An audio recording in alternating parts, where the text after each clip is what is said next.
오늘 하나님 말씀 기적이 없다면 죽은 믿음입니다 라는 제목 가지고 하나님 말씀 전하겠습니다. 목사님들하고 좀 모여서 이야기를 하는데 딸이 있으신 목사님이 그러는 거예요. 누가 이제 질문하는데 목사님은 사이를 믿음이 있는 사람을 택하겠습니까? 인품이 좋은 사이를 택하겠습니까? 물어보는 거예요. 그랬더니 목사님이 하시는 말씀이 자기는 인품이 좋은 사이를 삼겠다고 그러더라고요. 전 그 얘기를 들으면서 깜짝 놀랐어요. 목사님이시면 그래도 믿음 보고 사이를 보내는 거 아니야? 그렇게 얘기하는데 근데 그 목사님의 말씀 중에 핵심이 있더라고요. 믿음이 좋으면 인품이 좋을 수밖에 없는데요. 믿음이 저희가 아까 다른 목사님 질문했던데 믿음만 있고 다른 건 없는 사람 있잖아요. 그 목사님이 그런 거예요. 믿음만 있고 다른 인품이나 이런 게 안 갖춰 있는 사람은 믿음이 없는 사람이라는 거예요. 그러니까 믿음도 없고 인품도 없는 사람을 선택하느니 인품 있는 믿지 않는 사람을 선택하겠다는 거예요. 저는 그 얘기 들으면서 믿음은 인품이구나, 성품이구나. 그리고 그 목사님의 마음을 알 것 같아요. 딸을 얼마나 아끼고 사랑하면 믿음보다는 인품을 보겠다고 그렇게 얘기하는지 알 것 같습니다. 부모의 심정이 그렇죠. 여러분 자녀 얼마나 아끼고 사랑하십니까? 오늘 이야기가 그거 아닙니까? 자녀가 죽은 거예요. 여러분들 자녀가 죽을까 봐 얼마나 우리가 애지중지하면서 키웁니까? 여러분 줄탁동시라고 들어보셨을 겁니다. 계란이요. 그 안에서 40일 동안 있다가 깨는데 닭이 깨어나기 전에 병아리가 이제 여기 더 이상 있으면 죽을 걸 아는 거예요. 그래서 그게 줄 그래서 울 줄자를 쓰는 거예요. 병아리가 그 속에서 우는 소리가 자기가 난 계란의 그 알을 암탉은 안다는 거예요. 그래서 울면서 그 쪼아대는 소리를 들으면 동시에 자기도 탁탁탁 때린다 그래서 줄탁이에요. 우는 소리를 보고 탁탁탁 때린다. 동시에. 그래서 알에서 품어 나오는 겁니다. 여러분들 암탉도 자기 자녀가 살리기 위해서 그 소리를 듣는다는 거예요. 근데 중요한 거는 그 병아리도 살아남기 위해서 내가 살아야 되니까 어떻게 해요? 소리를 내는 거예요. 부르짖는 거예요. 우는 소리를 내는 거예요. 저는 그렇게 생각해요. 그게 바로 믿음이구나. 내가 소리 안 나면 나는 그냥 계란으로 썩어져서 죽을 수밖에 없는데 내가 울부짖음이 있으니까 하나님이 나를 톡톡톡 때리면서요. 동시에 알이 까지는 거라고요. 여러분들 우리의 문제를 한번 그런 식으로 생각해 보세요. 내가 울고 부르짖지 않으면 하나님이 알에서 병아리로 만들지 못한다고 생각해 보세요. 여러분들 어떻겠습니까? 여러분들 오늘 부르짖지 않고 울지 않으면 기적이 나올 수 없다는 거예요. 오늘 그 말씀입니다. 오늘 기적이 나타났다는 거예요. 여러분 우리는요 인생 살아가면서 가장 큰 기적이 뭡니까? 저는 뭐라고 그래도 오늘 예수님 만나고 하나님을 인격적으로 만나게 된 것이 저는 가장 큰 기적입니다. 그런데요 오늘 우리 젊은이들한테도 이야기했어요. 나는 인생에서 내 기적은 내가 하나님 만나고 하나님을 통해서 우리 집안은 너무 가난하고 너무 어려운 거예요. 이 주변에 우리 사촌 한 20명이 있는데요. 창피하지만 4년제 대학 나온 사람이 없어요. 제가 우리 사촌 중에 제일 막내거든요. 유일하게 4년제 대학을 나온 게 저 하나밖에 없어요. 다 그냥 일용직, 장사. 근데 저한테 고등학교 때부터 꿈이 막 불러 일으키는 거예요. 하나님 저 인생 정말 이렇게 살고 싶진 않습니다. 추접하게 살고 싶지 않습니다. 남한테 빌빌거리면서 빈대 붙어서 그렇게 살고 싶지 않습니다. 그렇게 그 꿈을 가지고 있었어요. 근데 물론 시간이 걸리지만 저는 하나님 만난 게 기적이 아니라요. 하나님을 만나서 내 인생이 변했다는 거, 내 인생이 달라졌다는 거, 내가 우리 형제들보다는 그래도 하나님 만나서 하나님이 나를 하나님의 사람으로 삼아줬다는 거, 그게 기적이라고 생각합니다, 여러분. 그래서 오늘 제목이 그거예요. 기적이 없다면 그 믿음 죽은 믿음입니다. 제가 처음에 얘기했죠. 믿음 있는 사람이 뭐도 있다고요? 인품도 갖춘다고. 근데 믿음이 있으면서 인품이 없는 사람은 믿는데 기적이 없는 사람과 같은 거예요. 내가 변화되고 내가 달라지고 내가 새롭게 태어나는 게 바로 믿음인 줄 믿습니다, 여러분. 그래서 제가 불만이 많았어요. 청년 시절에 교회를 다니면서. 제가 큰 교회를 다녔어요. 늘 연예인, 성공한 대기업가, 유명한 강사, 심지어 서세현 씨까지 그 교회 강사로 나왔어요. 여러분들, 근데 성도들은 그냥 그런 사람들 막 몇백만 원씩 주고 강사로 불렀는데 성도들은 그 사람들 보면서 박수밖에 안 쳐요. 근데 그 수천 명의 성도들은 내가 보면 삶이 변하는 모습을 볼 수가 없어요. 그냥 제가 정말 젊은 비판적인 눈으로 봤을 때 성도들은 그냥 그 유명한 강사, 에쿠스 타고 다니는 유명한 강사 목사님 박수 부대밖에 안 되는 것 같아요. 시종밖에 안 되는 거예요. 교회 주인이 누군데요? 하나님이시잖아요. 하나님 가장 사랑하는 교회는 누가 있어야 돼요? 성도들이잖아요. 근데 성도들의 삶은 하나도 변하지 않고 그냥 외부에서 유명 사람들만 하면 와, 저 사람 성공했네. 아멘. 박수. 우리가 박수 치려고 태어났습니까? 박수 치려고 태어난 거 아니지 않습니까? 여러분, 제가 목회의 모멘텀이 바로 그거였어요. 정말 나부터 좀 제대로 내 삶이 좀 바뀌었으면 좋겠다. 우리 성도들의 삶이 정말 어떤 사람은 가능동에 폭우가 쏟아졌고 집이 개천변에 있어가지고 다 떠내려갔어요. 그렇게 어려운데도 교회 와서 눈물 흘려가면서 기도하더라고요. 자, 하나님 우리 그 부장 집사님 가정 세워주시옵소서. 좀 살려주시옵소서. 물론 보상도 좀 받았겠지만 왜 하나님 저렇게 어렵게 해주십니까? 제 목회의 모토가 바로 우리 성도들이 좀 달라졌으면 좋겠다는 거예요. 뭘로요? 현실적인 기적으로. 여러분, 우리 성도들 말이요. 부자 되십시오. 믿습니까? 여러분, 하나님이 주시는 축복받는 부자 되십시오. 세상의 부자 말고요. 하나님을 위해서 멋지게 쓰는 그런 부자. 여러분, 건강하십시오. 여러분, 정말 모세와 같이 120세 하나님이 보낼 때까지 눈이 멀지 않았다 그러잖아요. 여러분, 건강하십시오. 여러분, 할 수 있다면 직장에서, 사업에서, 여기 우리 교회에서 훌륭한 정치가도 나오고 경제가도 나오고 그랬으면 좋겠어요. 그게 제 바람입니다. 성도가 변하지 않고 성도의 삶이 살아나지 않으면서 우리가 어찌 기적을 논하겠습니까? 여러분, 성경 66권을 보십시오. 여러분, 아브라함이 뭘 받았습니까? 하나님의 축복을 받았습니다. 이삭이 뭘 받았어요? 하나님의 축복을 받았습니다. 야곱이 뭘 받았어요? 하나님의 축복을 받았다는 거예요. 여러분, 룻이 뭘 받았어요? 보아스를 통해서 하나님의 축복으로 다윗의 대를 이었습니다, 여러분. 근데 우리는 왜?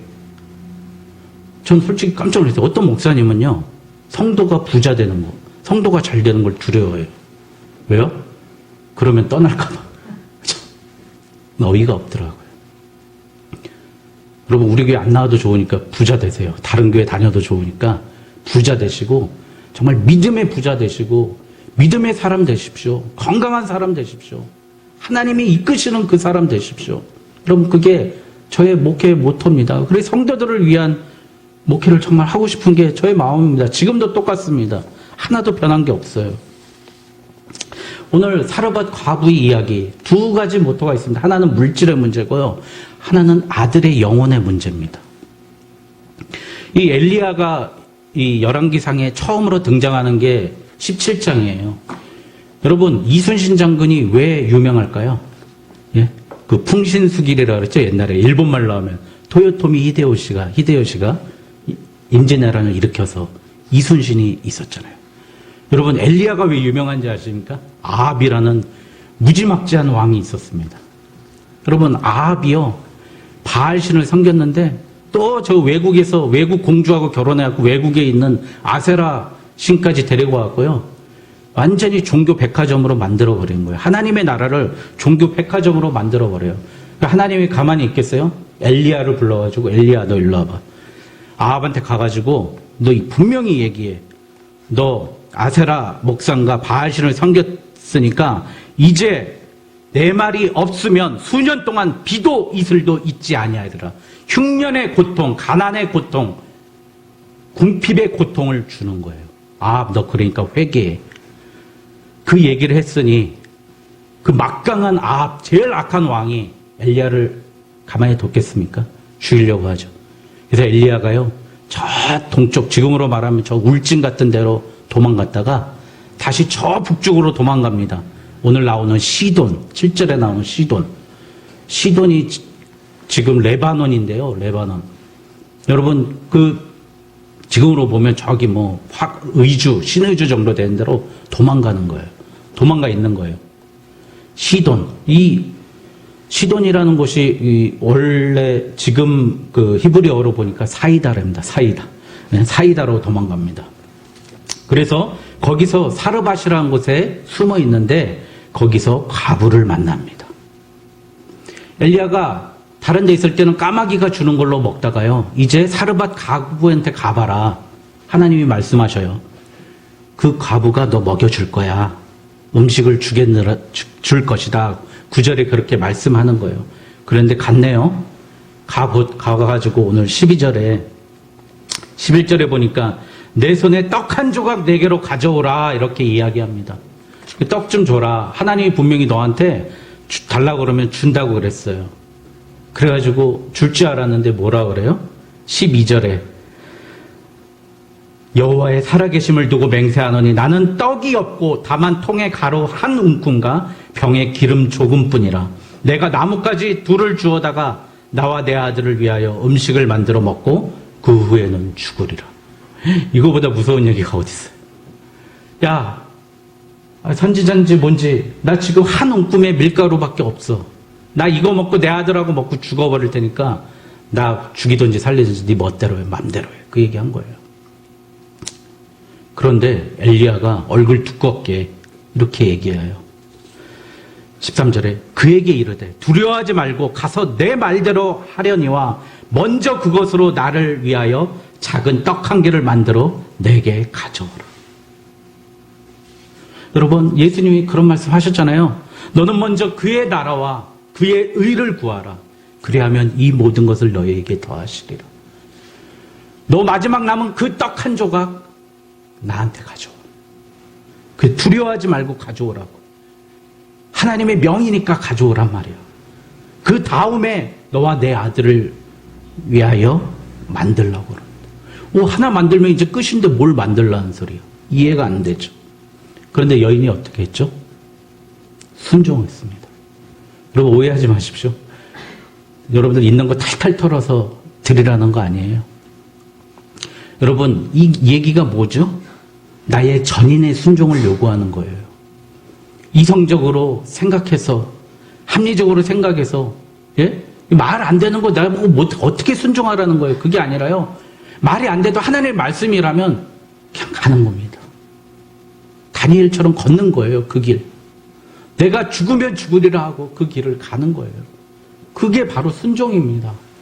하나님 분명히 너 죽이지 않는다고 그랬잖아요. 예수님이 야 저기 봐. 예수님 설교 맨날 이런 거잖아요. 저기 봐. 공중에 새 있지. 쟤네 심지도 않고 거두지도 않고 길쌈도 안 하는데 먹고 살잖아. 내가 공중에 나는 새처럼 너 먹여줄게. 오늘 그 말씀 하시는 거라고요. 내 상식, 내 기득권, 내 물질, 내 권위 모두 하나님께 순종하라는 거예요. 근데 우리는 순종보다는 합리성, 이성을 믿습니다. 근데 성경은 항상 합리적이고 똑똑한 사람보다 순종하는 사람이 늘 승리합니다, 여러분. 여리고성 어떻게 무너졌어요? 폭탄 날렸나요? 아니에요. 7바퀴 돌라 그럴 때 7바퀴 돌고 소리 질러라 할 때 무너졌어요, 여러분. 그게 우리 상식으로 이해가 갑니까? 지금도 무너져 있다니까요, 가보면. 여러분, 홍해 어떻게 갈라졌어요? 지팡이 내 뒤더라. 고구마 이쪽에 내 지팡이 내 던져라. 그럴 때 어떻게 해요? 갈라지잖아요. 발을 내디뎌라. 그럴 때 갈라진다니까요. 여러분, 아스로 18만 5천 명이요. 어떻게 죽었어요? 하루 간만에 지들끼리 내부 분란으로 지들끼리 싸우다가 다 죽어버렸어요. 여러분, 하나님의 성경 말씀은 우리 이성으로 알 수가 없는 일이에요. 우리 합리성을 뛰어넘는 일입니다. 그래서 성경은 기적이라는 거예요. 기적의 역사라는 거예요. 여러분, 이 사르밧 가부, 이 한 움큼, 그거밖에 안 남아 있는데 이제 더 이상 잃을 것도 없어. 이거 하나 잃으면 끝이야. 그래서 고난 때문에 이 여인이 순종합니다. 여러분, 잃을 것이 없어야 사람은 결단합니다. 내가 이제 더 이상 잃을 게 없어. 빚져야 본전이지. 그 마음이 있어야 사람은 순종할 수 있어요. 너무 많이 가지면 절대 순종할 수 없습니다. 그런데 한 번 제대로 순종. 여러분, 이게 중요합니다. 오늘 한 번 제대로 순종하는 게 중요합니다. 한 번 제대로 순종하였더니 16절에 뭐래요? 통의 가루가 떨어지지 아니하고 병의 기름이 없어지지 아니하니라. 여러분, 그 작은 것 하나 순종했더니 그가 물질의 어려움에서 벗어나는 거예요. 기름이 끝나지 않는 거예요. 여러분, 그래서 뭐 헌금하면 100배로 돌려줘. 그 얘기가 아니에요. 하나님이요, 한번 제대로 순종하면 우리가 세상에서 이길 수 있는 힘과 기술과 재능과 능력을 주셔서요, 우리를 통해서 하나님이 채워주신다는 거예요. 주십니다, 여러분. 그런데 이걸로 끝날 줄 알았는데 또 고난이 찾아옵니다. 가부의 유일한 소원인 아들이 죽습니다. 여러분, 자기 아들이 죽으면은요, 지금 말이라도 하지 넋이 나간다고 그럽니다. 사람이 제정신이 아니더라고요. 보면 제정신이 아니에요. 아들이 죽은 사람 모습을 보면. 저도 직장에서 봤어요. 어떤 아이가 외박을 나갔는데 여자친구를 만났는데 여자친구가 헤어지자 그런 거예요. 들어왔어요. 그걸로 끝났으면 되는데 초소에서 근무를 쓰다가 실수로 공포탄을 쏜 거예요. 그랬더니 또 작전 장교님한테 또 혼났어요. 4시에 전화가 온 거예요. 어떤 우리 상황병이 막 울면서 누구누구가 죽었습니다. 그러면 달려가 봤어요. 그럼 그 아들이 죽었는데요, 댕그랑댕그랑 매달려 있는데 시체 거두지 말라고 내 아들 자살한 거 아니라고 어머니가 막 울부짖고 넋이 나가는데요, 볼 수가 없더라고요. 여러분, 아들이 죽는다는 거, 그리고 과부에게 유일한 소망인 아들이 죽는다는 거, 여러분, 얼마나 힘들고 어려운 일입니까? 그래서 이렇게 얘기해요. 왜 내 죄를 생각나게 하십니까? 부모가 아들이 죽으면 내가 잘못해서, 부모가 공부를 못하면 내가 애들 안 가르쳐서, 자식이 가난하면 내가 잘 도와주지 못했어. 그게 부모 마음 아닙니까? 그게 이렇게 오늘 말씀에도 내 죄를 생각나게 하십니까? 그 여인이 이렇게 얘기하는 거예요. 근데 엘리야는요, 이게 분명히 하나님의 뜻이 아니라는 것을 분명히 알고 있었어요. 하나님은 이런 예언을 한 적이 없기 때문에요. 사르밧 가부의 아들을 죽이겠다고 하나님 말씀하지 않으셨기 때문에요. 엘리야는 그 아이들을 붙잡고 다락방으로 올라가서요, 팔을 쫙 펴갖고 그 아이에 엎드린 거예요. 그리고 3번 엎드려 간절히 부르짖어 기도합니다. 이 아이의 혼이 돌아오게 해 주시옵소서 기도합니다. 그래서 살아나죠. 여러분, 우리 신앙은요, 알고 가는 것이 있고 모르고 가는 것이 있습니다. 알고 갔던 것은 엘리야가 떡을 달라 했던 것은 알고 가는 것이에요. 우리가 근데 모르고 가는 것이 있었어요. 엘리야가 뭐죠? 그 아들이 죽은 것은 자기도 모르고 있었어요. 알고 갈 때는 알고 있는 것을 확신하며 걷는 것이 신앙인 줄 믿습니다. 여러분, 하나님이 말씀하신 것은 말씀하신 그대로 확신하면서 의심하지 말고 걸으십시오. 그러나 그 아들이 죽은 것은 내가 모르고 있는 길이 내 눈앞에 펼쳐질 때에는 어떻게 하죠? 해답의 키는 기도를 통해서 부르짖음으로 해결받는다는 거예요. 여러분, 오늘 우리 이 성도들이 이 2가지의 축복을 꼭 붙잡고 갔으면 좋겠습니다. 내가 분명히 아는 하나님의 확신에 있는 말씀이라면 주저 말고 밀가루 한 움큼밖에 없더라도 그 한 움큼 내놔라라고 담대히 얘기할 수 있어야 됩니다. 그래야 축복이 임합니다. 모르는 것은 오늘 엘리야처럼 부르짖어야 됩니다. 이 아이의 혼을 살려주시옵소서 하면서 부르짖어야 됩니다. 그랬더니 아이의 혼이 어떻게 해요? 22절 한번 읽겠습니다. 시작. 여호와께서 엘리야의 소리를 들으심으로 그 아이의 혼이 몸으로 돌아오고 살아난지라. 여러분, 뭐라고요? 여호와께서 엘리야의 소리를 들으시고 그 아이를 살렸다는 겁니다. 여러분, 우리가 모르는 현상이 벌어지지 않습니까? 남편이 속썩입니까? 자식이 속썩입니까? 부모가 속썩입니까? 여러분, 부르짖어 보십시오. 하나님이 살려내십니다. 그 소리를 들으시고 그 세미한 음성을 들으시고 줄탁 동시하는 거예요. 하나님이 그 소리를 들으시고 병아리 그 알에서 깨어나게 하나님이 내리치셔서 금가게 하고 깨지게 하고 생명을 살리시는 하나님이라는 겁니다, 여러분. 예. 여러분, 오늘 말씀을 다시 한번 되돌아보겠습니다. 여러분, 처음 나왔던 바알에 대해서 제가 그 아합 왕에 대해서 얘기했죠. 뭘 섬겼다고요? 바알. 바알은 무슨 신입니까, 여러분? 풍요의 신입니다. 돈의 신이에요. 근데 희한하죠? 오늘 과부의 첫 번째 문제가 뭐죠? 돈의 문제였죠. 물질의 문제였습니다. 두 번째, 아세라는 무슨 신이죠? 다산의 신이에요. 여왕의 신이거든요. 근데 과부한테는 무슨 문제가 있었죠? 아들의 문제가 있었어요. 생산의 문제가 있었어요. 하나님이요, 아합에게 있는 물질의 문제, 자녀의 문제, 이 모든 문제를 이 여인을 통해서 단번에 해결하신다는 모든 주권이 하나님이 엘리야를 통해서 아합을 무너뜨리겠다는 하나님의 놀라운 계획이 이 말씀 속에 숨어 있습니다, 여러분. 그래서 18장부터는요, 엘리야가 850명의 바알 선지자, 아세라 선지자들을 죽여버려요.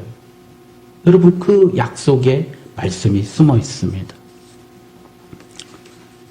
여러분, 우리도 사실 지금 바알 섬기고 있지 않습니까? 근데 믿음보단 돈이 더 무섭지 않은가요?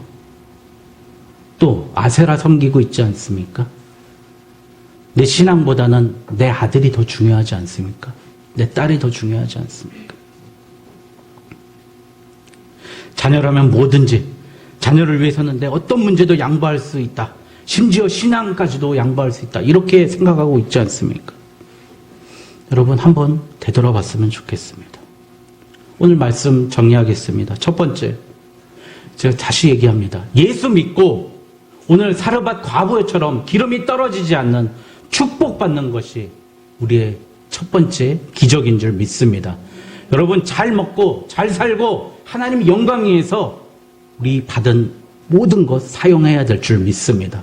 모세와 같이 120세까지 사용하실 줄 믿습니다. 여러분,